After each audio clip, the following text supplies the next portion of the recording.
Logan. Now, this is not a review that I have really been looking forward to doing because I am completely and utterly conflicted on this movie. Now, going into this, I was thinking that this was going to be easily top 5 best films of the year, if not my best film of the year. And there's a very simple reason for that, and that is hype. I mean, this movie was so hyped. That amazing trailer with Johnny Cash's Hurt on it set the tone, and then the first reviews that came out of the Berlin Film Festival were absolute raves. They were comparing this to The Road, Children of Men. You know, they were saying this is like a Cormac McCarthy movie, and I was thinking, and it's hard R-rated, and it's got this unbelievable violence, and it's got Jackman's, best ever performance as Wolverine, and I'm like, God, yes, God, yes. But I must say, in my humble opinion, I think that this is the most overrated movie I've seen in quite some time. Now, is it good? Yes, it's very good. Is it the best of the Wolverine movies? Absolutely. But that is, that's very faint praise. The first Wolverine movie is one of the absolute worst comic book movies ever made, and the second one is decent up until it goes to its atrocious third act, which is kind of like saying I had a decent meal but it gave me food poisoning at the end. So we have James Mangold, the director, returning here again for this third entry to try and get it right. Now, Jackman has had multiple outings as Wolverine, and he's saying that this is the one that he's happy with. Finally, that he got the essence of the character, that he got to do it without any shackles. And there is some truth to that, definitely. I would say, as an absolute plus, that this is an amazing performance by Hugh Jackman. Very unvarnished, painful to almost watch. You feel the pain of Wolverine in this movie. Jackman's definitely the best thing in this film. Now, there are some other good elements of this film. The score rocks. The score is absolutely awesome. Loved every single beat of that, and it helped really create this dark tone, right? The opening is very good too as well. This is when we first get that taste of that violence, that we are no longer shackled by this PG-13 rating that they've had for the other Wolverine films, and we can really see them go at it and limbs come off very quickly. And I was like, shit, okay, they are not messing around with this movie.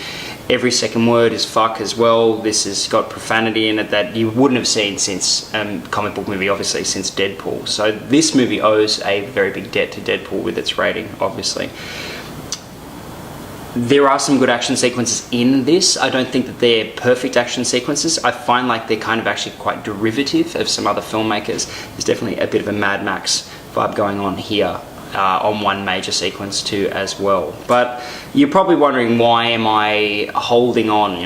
Why am I not going in and saying everything that I want to say about this movie? Now, I get no joy from spoiling movies. I really don't ever want to do that. So what I will do now is I will give a little warning now that if you're going to go and see it, I know that you are, but I need to probably discuss some very mild spoilers. I'm not going to spoil the plot, I'm not going to tell you what happens, but I need to tell you what my personal problems are with Logan as a film. Now, I've only seen this once, right? I will go and revisit it, and I want to make sure that I'm correct about this. I don't normally change my opinion on things, but there were things that left a very sour taste in my mouth from this movie, and I need to go and make sure if I was maybe just not in a bad mood, even though I didn't think that I was. So, what are they? I think that the comparisons to other films, including Mad Max Fury Road, Shane, which actually shows there's some footage of it in this film, they hurt the film. I think that they make you think going into it that this is going to be a bona fide masterpiece, not just a decent comic book movie, but like a serious movie, a serious meditation on all these things. And I think that those comparisons, especially in the early reviews, hurt this film because it's not as good as any film that it's been compared to. This isn't even a hair on the testicles of Children of Men. I will tell you that straight off the bat. The world building in this film I thought was incredibly weak. Now, the trailers that we saw made this seem like it was a post-apocalyptic movie. Now, I don't have any problems with the horrible, convoluted, continuity of this X-Men universe. X-Men movies are atrocious to keep track of. No one, I think, at 20th Century Fox even knows what is going on in any of these films. But I must say that the trailers gave the vibe that Wolverine and Professor X are out in the desert hiding after some catastrophic event. And look, that is kind of true. Like, there is an element of that at the start of this film. But really, and there are no more mutants as well that they say. But early on, we see that Hugh Jackman is a limo driver in this film, and he goes near the public and everything. This is not post-apocalyptic. It's set in 2029, but it seems that, you know, everything is intact. The mutants just kind of died off. We don't know kind of how. We don't exactly know what happened to the X-Men. It's just referenced to. But, you know, there is no real world. What is going on in this world? I never really got a true sense in this film of where they were, what was going on. And I think that the trailers made this look much more dystopian than what it really is. This is a small nitpick, but for me, it pulled me out really bad of this film. I really did not like the digital photography in this film. Now, when it cuts into certain action sequences, it had this kind of Michael Mann-esque digital like sheen to the action, and I was like, oh, it really, really grated me. Those of you that might not know, think of Collateral, that Michael Mann film, and how the movie looked digital during some of the action sequences. But I didn't mind that in that context when we were following Tom Cruise when he's going around shooting people. But in this Wolverine film, when certain action sequences happen and this digital thing kind of was there, followed by what I believe is excessive CGI, I didn't like it. It pulled me out, and I thought, okay, I'd been told that this was a real-world, dark, nasty, violent film, and I thought it was going to be something, you know, akin kind of to Mad Max, with real stunts, like, you know, with some shading of CGI, but I think that there's CGI all over this film, and I could really, really feel it. I've got a really big problem with the main plot of this movie, which I haven't even addressed yet.